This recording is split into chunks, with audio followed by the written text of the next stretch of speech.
I'm gonna be super real with you guys. This book almost made me go vegan because the way the author describes the meat industry is just so utterly real and disgusting that I was just so completely put off of meat just because of the way that she describes everything that is happening, or all the process that happens around the meat industry. I was disgusted.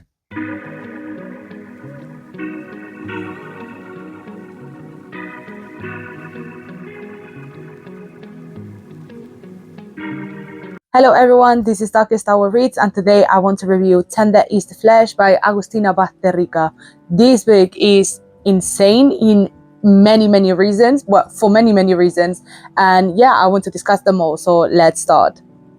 As always, I want to start with a disclaimer. There are a lot of trigger warnings in this book, so if you are sensitive or if you can't really handle extreme topics like the ones that I'm going to mention now, please don't read the book, or just read it or watch this video at your own volition. But yeah, the trigger warnings are obviously abuse, torture, cannibalism, and as assault. Basically, I just don't want to say it out loud just in case I get banned. But yeah, there are heavy topics of assault and torture and cannibalism in this book. This book is really intense. Even someone as me who is trained, who has quite a lot of experience with these topics, I also was horrified in some moments. So just please take that into account. As always, we start with the summary. So Tender is the Flesh is about Marcos Tejo, who is a normal, outstanding citizen like any of us, who works in the meat industry as basically the number 2 in a butcher and a big butcher industry. The only thing that is different from our world to the big's world is that the meat that they consume is human meat rather than animal meat. So we don't get a lot of context around what is happening or what happened to animals. The only thing that we know is that there was one virus that affected all animals and basically made the meat inconsumable. Yeah, sorry about that. But also at the same time, it made it made the virus extremely contagious to humans, and it was very dangerous. So obviously, the normal rational solution was to basically eliminate all animals in the world. Obviously, taking into account that there still are some wild animals, but yeah, just fully eliminate all consumable and pets, consumable animals and pets that wander around society, and just stop consuming animal meat altogether. But obviously, because humans require meat, obviously the government sets up a system where human meat is able for consumption, and they just create a whole system where humans are created, or humans are farmed for meat. When we first get to meet Marcos, who is the main character in the book, we find that first of all, he doesn't consume human meat, or he has temporarily stopped consuming human meat because of a trauma that a horrible experience that he has in the past, which is basically he saw his own son pass away, and obviously he is very put off from human meat, because it just reminds him of his son, right? Also, we meet him as a very lonely man who lives in his own house by himself, because his wife, who also obviously saw her son die, is living with her own mom and just like trying to recuperate from all that experience, right? Obviously from the trauma that she experienced of losing her son. So Marcos lives alone. He works as the second in charge of one of the biggest meat industry companies that is around his area. and also is taking care at the same time of an elderly father who basically has lost his mind because, well, as he says, or as he thinks, because of all everything that is happening right now, and the fact that they had to kill all the animals and also start consuming human meat, which was the last deterrent of his dad losing his mind. Everything in Marco's life seems to be stagnant due to the loss of his baby, obviously, until one of his clients gives him a present, which is a human female that is out for consumption. Obviously, he has consumed human meat before, but hasn't for many, many months, or probably around a year or something like that. But yeah, basically, he is obviously not happy with the present and can't return it, but he's trying to return it, but realizes that he can't because of the pressure of keeping something that was given by his client or one of his clients. So his life literally just turns around after receiving this present, and him having to take care of this human female that he calls FGP until he gives her proper name, which is Jasmine, because apparently she smells like Jasmine. That's why he gives her that name. We also see Marco's life from his perspective, which is basically taking care of an elderly father who is obviously has lost his mind and who is basically withering away by the day. Also taking care of or meeting his sister and the side of the family who he does not like at all, and just taking care of clients who also does not like. So basically he is forced to work in this environment because of all the debt that he has to manage because of the his father staying in a nursing home, in a very expensive nursing home. So we see all the depression, we see the loneliness, and we see the horrible experiences that Marcos is having due to the fact that he's trying to give a good life to his dad, or a good last moments to his dad, and just him trying to make everything stay afloat, and just him trying to survive until his dad passes away. At first, we see Marcos fully rejecting the female head, as how they call the female FGP, just in order not to make them look human or make them sound human. So yeah, at first we see Marcos rejecting the human head, but then afterwards we see how he accepts the fact that he has this animal in his house, and also him taking care of her, taking care of the female head, taking care of Jasmine, and just basically like making her become a human, right? Or like just giving her the human privileges, or the privileges of being a human.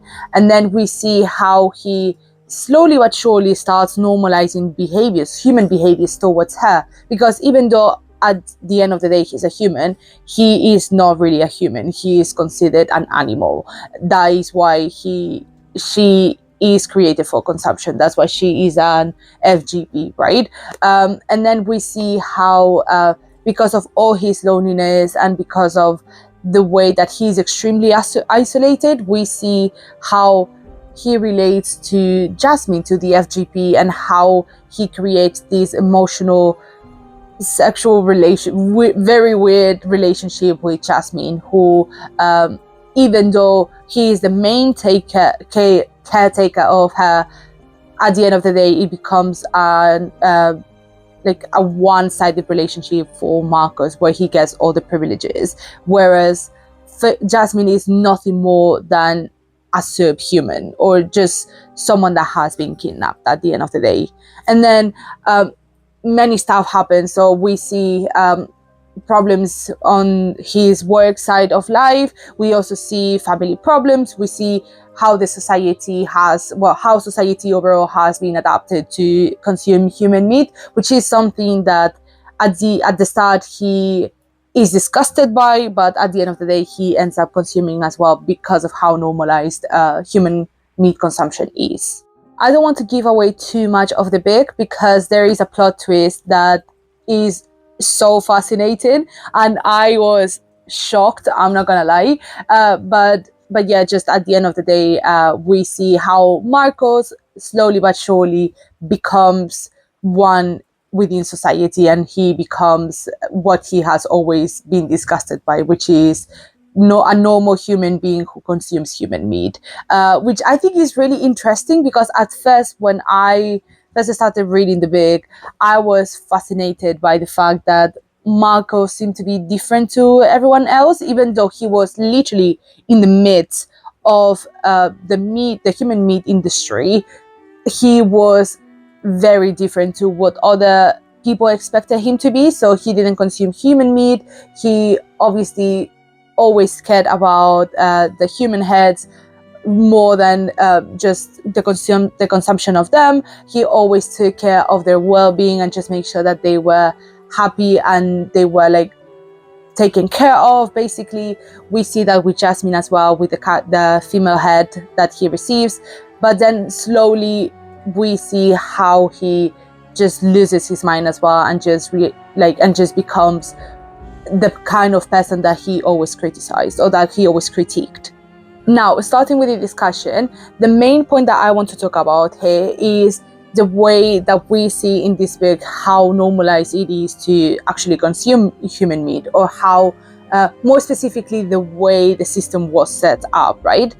So obviously we see at the start of the book how Marcos explains that animals had the virus, or started having the virus, so then the animals had to be eliminated just for human safety, which we can argue if the virus was even real or not in the first place, but I don't think I have enough context to actually talk about this. But yeah, basically the virus was created, or the virus existed, the animals were eliminated, which makes sense, and then we see a period, or a transition period, where humans were not consuming meat, right? Because it wasn't safe. And then obviously we see the first stages of a cannibalistic society, where we see that the higher classes are the ones that are actually consuming the meat, in the sense of obviously because higher classes have upper classes have more access to very expensive meat, or human meat at the end of the day, because it has always been available for them, or it's something that if you look enough, you will always have the access for this meat, or the access to anything you want, right? So you will see that the upper classes start consuming the meat, or the human meat, regularly, and then the other classes just jump onto the trend in order to just keep up with the appearances at first, right? But then it just becomes something normalized. It becomes a normalized part of society, which is, oh, it's normal for us to consume human meat, but they are not even humans, in the sense of society ensures that there is a depersonalization of the humans that are consumed, right? Because they are not even considered humans, they are considered animals, because they are bred, they are created in order for other humans to consume them. Obviously, we could also talk about how if you are conspiracist enough, right, you could say that the virus was created in order to solve the problem of overpopulation, which is something that Marcos also talks about. But again, I don't think I want to talk about this, just because we don't have enough context, or I don't have enough context of the whole world, or the world that Agustina created, right? But what I do want to talk about is that specific part of the transition where human meat consumption becomes legal. Therefore, higher societies, or higher upper classes, people from the upper class, actually start consuming the meat, and then everyone else normalizes it, right? Because I think this is the main point. Also, at the same time, people tend to mention, in reviews, people tend to mention that this book is not realistic, that this is not something that it could happen, but it actually has, though. It has happened before. For example, we see, obviously it's not fully related to this, but why do you guys think that there are so fewer mummies around the world? Because it was normalized, or it was normal for Victorian upper class people from the Victorian era to consume mummies as a way of not only to show the level, or like the class that they had and the availability that they had to actually receive this meat and to consume it, but also at the same time it was considered as an aphrodisiac, right? Which was something that was very normalized. And basically Victorian people consume so many mummies that now there's literally so few of them that they are considered literally impossible to find, right? Not only for consuming anymore, like I hope that no one is consuming mummies anymore, but also at the same time they are considered a unique thing in museums or in history in general, because Victorian people consumed it so much, right? Which is, I find it crazy, but that's another topic for another day. But yeah, I would say that it is usually trends or usually things that are not ethical or that are not moral, usually start within the upper class areas or like the upper class environments, and then it slowly escalates and it becomes like a part of society, like surgery as well, like facial surgery or any sort of aesthetic surgery. It was only possible for upper class people or people within the upper class, but now it has become normalized. So yeah, I would say that this is very common and this is something that happens all the time. The only thing is that what it is not realistic about this week is the fact that the thing that they are consuming, or the thing that is a trend, is human meat. Also, another thing that I really liked about this book was the fact that the author explains so many times, or like explains so many different ways of consuming human meat, right? So we see differences in status or in classes in the way they consume meat. So we see, for example, the lower class, the scavengers, they literally just consume anything and everything they can, right? So we see humans, so we see normal people within the lower range of society, where they literally just wait outside the human meat companies or like the butchers and just literally get the scraps, right? Or get whatever they can or whatever they can get in order to consume this protein. Then we see the middle class, where they consume normal meat on a daily basis. For example, like Marisa, who is Marco's brother, or like her family as well, which they consume, or they consume normal meat on a normal basis. They just go to the butcher and they get fingers, for example, or they get whatever they can or whatever they feel like, and they just like create these great recipes and these amazing things that they see on the TV or they see on magazines or social media to show what they are available, or like what they are able to do with meat. That's how, like, also in this range we see how Marisa, for example, tries to get, or actually ends up getting FGP, so one whole human for herself, in order to show that she is like higher class, which we will explain about later in the analysis. But then finally we see in the higher class, or in the upper class, the higher statuses, we see all the ways that they consume meat. We see how they consume meat as a way to show off people that they are able to do all these things, like, for example, killing celebrities, or like hunting celebrities down in order to show that they are that they have the money to do so, to hunt people for sport, or to hunt humans for sport, but also at the same time that they are able to consume it, right? And we see, for example, with one of Marco's clients, I don't remember the name specifically, but yeah, we see how he shows how much power he has and how much money he has and how high his status is, by showing off to other people the horrible things that he does to the human heads, right? The heads that are the humans that are up to consumption. And he just like tells the most disgusting stories, just to show off that he has the means to get access to these.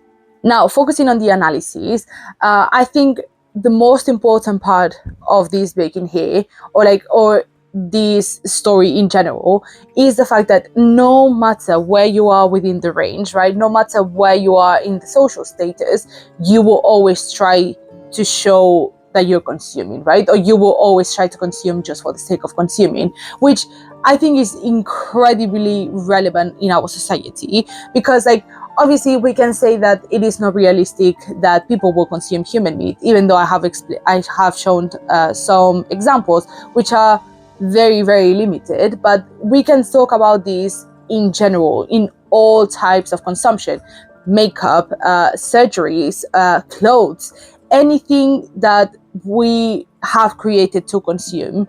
This is the way that we do it, right? We see how lower status people, or like people within the lower status, they do whatever they can to get into this level of medium or like medium class, basically, where it's like we are trying to consume that thing because that is what society does, and therefore we need to be what society tells us to be, right?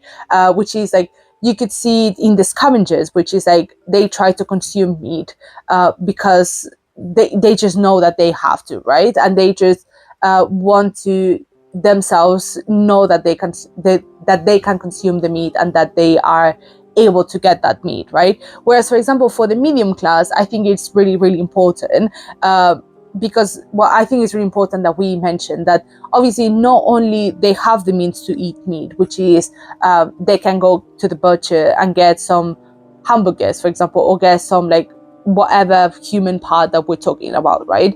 But it's not only the fact that they can consume it. The most important thing is that they want to show that they are able to reach within, or to get within this environment of higher upper class, right? So we see it in Marisa, for example, and that is something that Marcos explains. That is like, we see how she, for example, has the means to eat the meat and to find the meat and the good meat for her children and her family, but she wants to show off. She wants to go a step above and show to the rest of the neighbors or the rest of people that she knows in the father's funeral, where she just basically like shows off, or shows off that she has the means and that she has the money to take care of a female head in her own house, right? Which is something that Marcos does not agree with.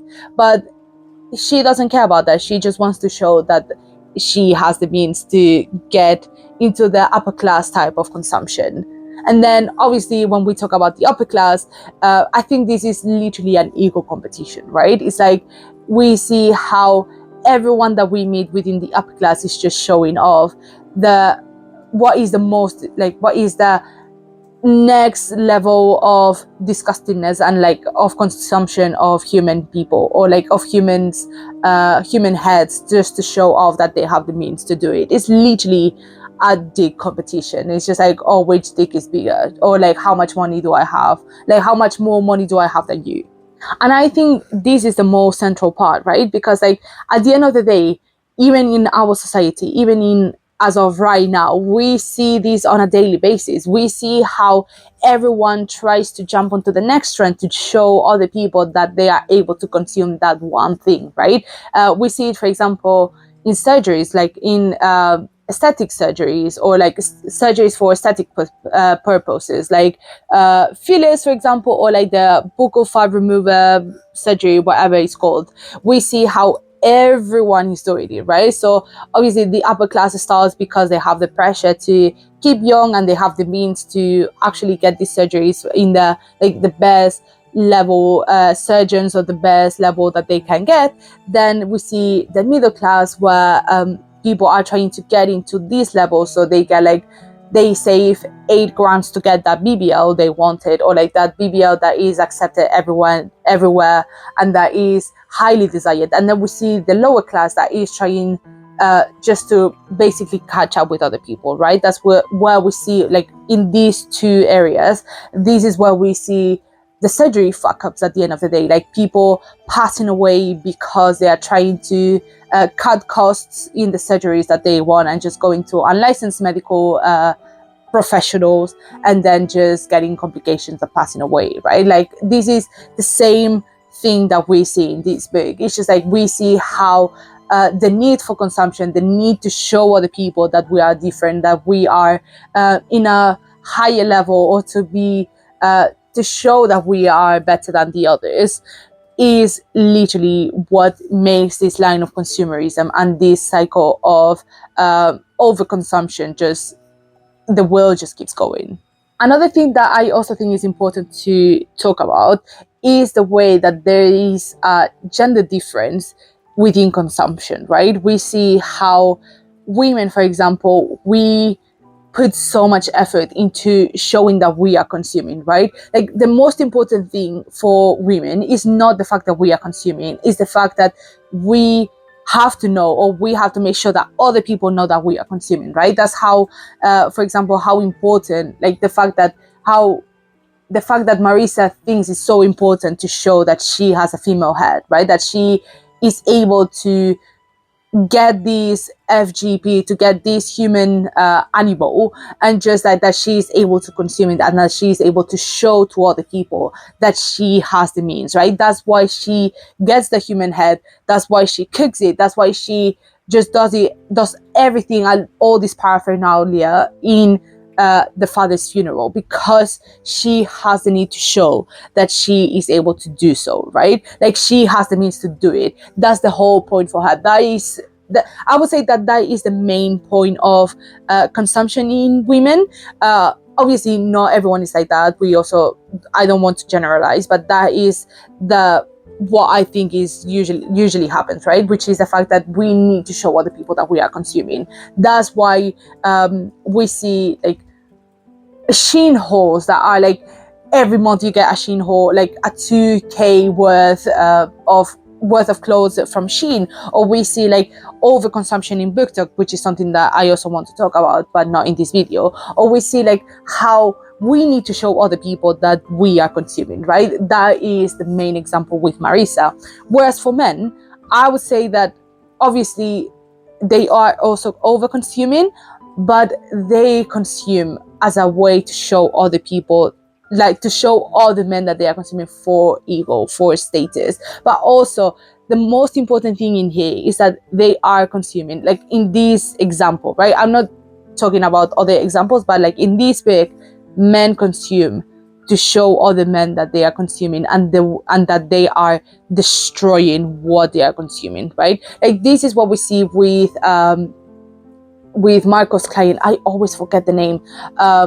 Yeah, I just put the name over here. But yeah, we see that he is literally like taking human women, like taking human heads, literally raping them to the point of them passing away, and then he eats the meat, because he needs to show that, first of all, that he has the money, and he is able to do so, and to do all these horrible things and just getting away with it. But also, like, he's just showing other people that he has the power. That's the difference, right? Like, women do all this consumption to show others that they can do this, but whereas men do all this consumption and do all these horrible things to show other men that they have the power. So I would say the difference, like, both of them are the same, but the difference is that men also want to destroy because they want to feel their fantasies. So the main difference here is that both men and women do things, or like they just try to consume as a way to show others for ego, and then for power. But men do it as a way to also feel their most disgusting fantasies, whereas women only do it as a way to show that they have the power, and to show that they are also the oppressors, right? That they are not the ones who are oppressed. I think that is the main difference. That is like, we women do it as a way to try to become a man, and to try to be at the same level of power, whereas men just do it just to show that they have the power, and also to show that they are able to feel these fantasies that they have hidden within themselves, and that they have the power to fulfill them without getting the consequences. We see it in P. Diddy. Like, this is the best example. We see how powerful, or like how literally P. Diddy was doing all these horrible things to people, and just doing whatever he wanted because he had the power to do so, he had the means to do so, and he got away with it. So therefore what he did was just fulfill his own disgusting fantasies, and his fantasies of abusing people and torturing people, because he became the oppressor because he had the power. That will be all for today. I know that this review was quite intense, and also this week was incredibly intense. I'm not gonna lie, like it got to a point where I was like, okay, I think I'm gonna have nightmares for the rest of the week. I'm not gonna lie, but yeah, it was just so interesting to read, and I remember just after finishing the book, I was like, oh my days, like this was so crazy. But yeah, I 100% recommend this book. I would give this book a 5 out of 5. This is just so good, and I actually really want to read, let me see if I can find the name of the other book. Yeah, I also want to read 19 Claws and a Blackbird. I've heard that it is also really nice, and it's from the same author. But yeah, please read Tender is the Flesh, or read anything by Agustina Basterrica, because she is insane. I love her. Great book. That will be all for today. Thank you so much for watching, guys. I hope you had a great time, and if you have read the book, please put what you think about it in the comments, or you can also follow me on my social media and we can have a discussion, because I really need to talk with someone about this book. It was just so cool. Loved it. Thank you so much for watching, guys. I'll see you next week. Bye.